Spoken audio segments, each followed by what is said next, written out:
নমস্কার বন্ধুরা, কেমন আছো তোমরা সবাই? আশা করি খুব ভালো আছো, আর আমিও খুব ভালো আছি। সকলকে জানাচ্ছি শুভ উল্টো রথযাত্রা। তো দেখো, আজকে চলে এসেছি হচ্ছে গুপ্তিপাড়ার রথ দেখতে।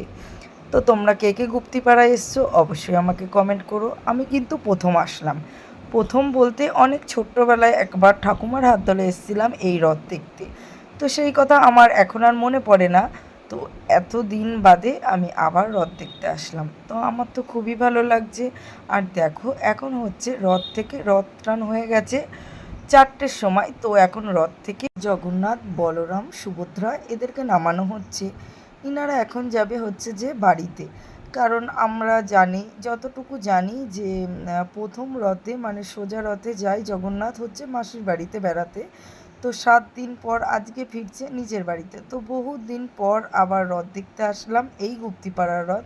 আমার তো খুব ভালো লাগছে। তোমাদের কেমন লাগছে? যদি ভালো লাগে অবশ্যই আমাকে কমেন্ট করে জানিও।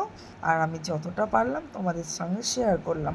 আমি অতটাও ভিডিও নিতে পারিনি, কারণ ওখানে প্রচণ্ড চাপ ছিল।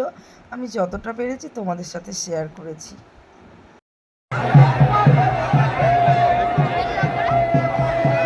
তো গরমে বুঝতেই পারছো অবস্থা খুবই খারাপ, তো প্রচণ্ড কষ্ট হচ্ছিল গরমের জন্য। তো যাক, আমরা রথ টানটা দেখতে পেরেছি, এটাও খুব ভালো লাগলো। তো জগন্নাথ দেখো নিজের বাড়িতে চলে এসেছে, আর আমি ঢুকেছি। এটা হচ্ছে গুপ্ত মন্দির, গুপ্তিপাড়ার গুপ্ত মন্দির। তো তোমাদের কেমন লাগলো ভিডিওটা? যদি ভিডিওটা ভালো লাগে অবশ্যই লাইক, কমেন্ট, শেয়ার করো, আর চ্যানেলটি সাবস্ক্রাইব করে দিও। টাটা, সকলে খুব ভালো থেকো, সুস্থ